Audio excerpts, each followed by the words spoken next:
Okay, I think I am recording now, so let's get started. Hi YouTube, this is Dr. Mommy coming to you again with another video. This week I am going to be talking to you about my week 3 budget.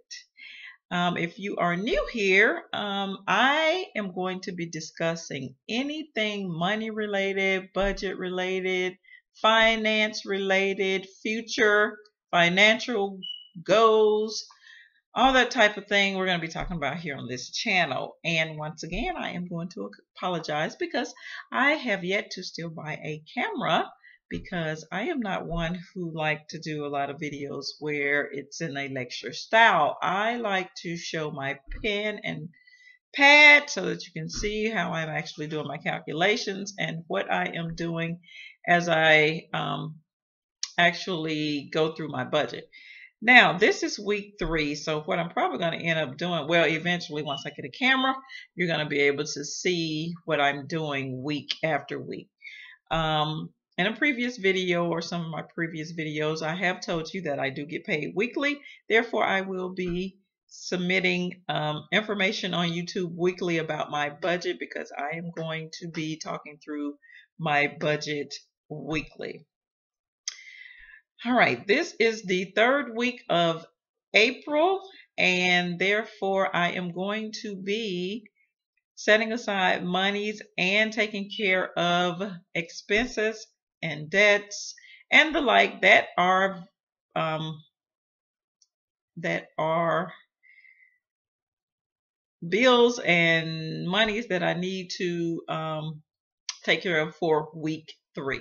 So basically, you're going to see me look down a lot because I have my little handy dandy notes here, and I'm just going to talk through what bills I have to satisfy for week 3 as well as expenses. So let's get started. For week 3, I set aside $306 for my first mortgage. I also set aside $6.60 for my homeowners association fee, $226.86 for my second mortgage, $48.25 for my auto insurance, $62 for the South Africa trip that my daughter will be going on next year in 2020, $21 for my life insurance policy, $5.99 for Hulu, $108 for my student loan payment, $194 for household expenses, $28.50 that I put into my children's savings account, which gives me a total of $1,003.20 for the week of for week 3 of the month.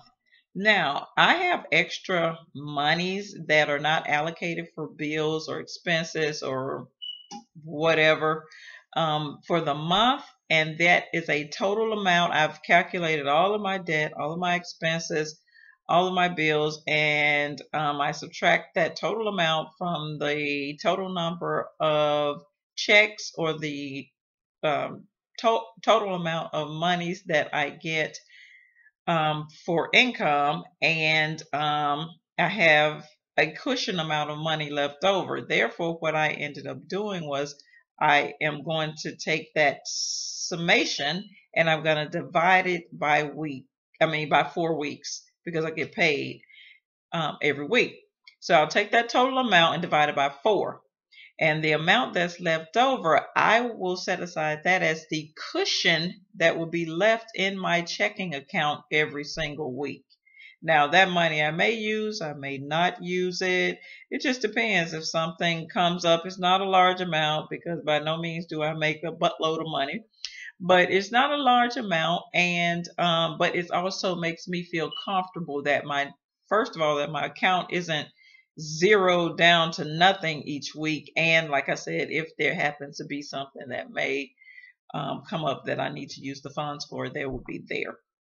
And what I've decided to do is basically set aside $26.15 to be kind of like my cushion that's going to be left into my account per week.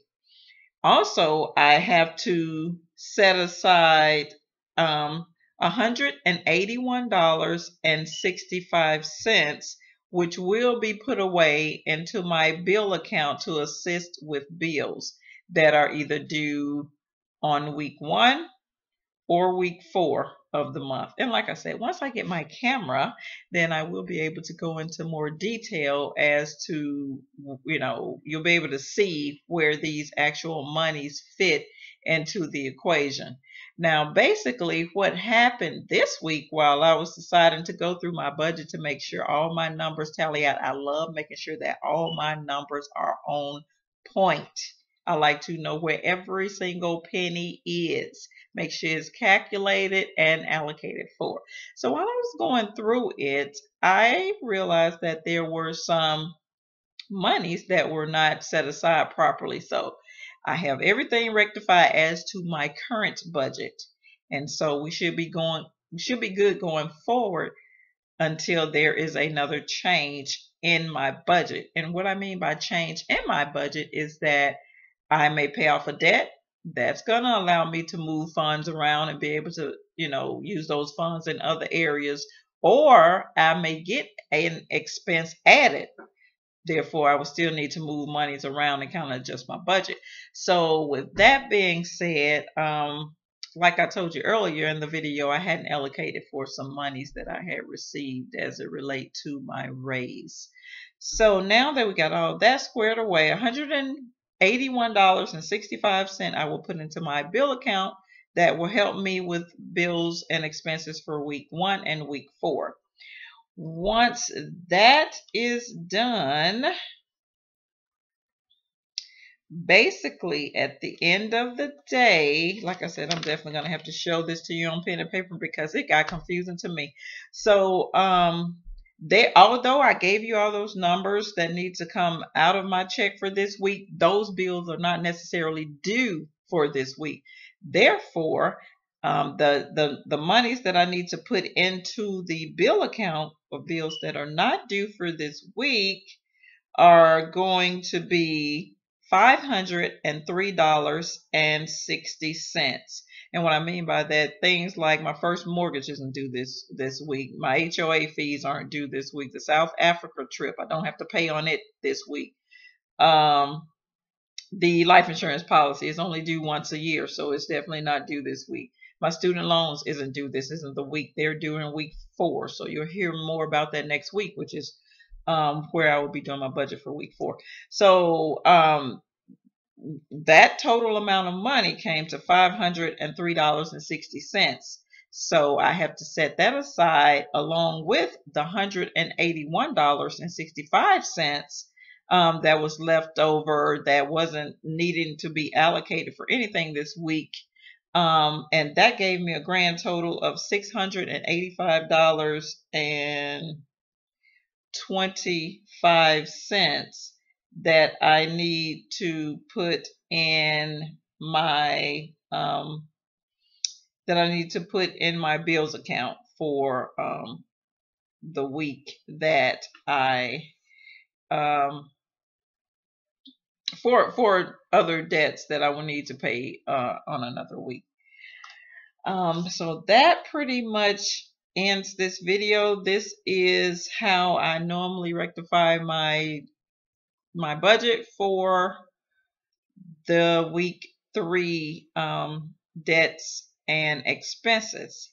So I am going to end this video right now, and please like this video, subscribe to my channel. I'm a newbie here, and I feel that I do have some information that I want to get out to those people who are trying to just do better with their finances. So this is Dr. Mommy signing off with another video. Bye, YouTube.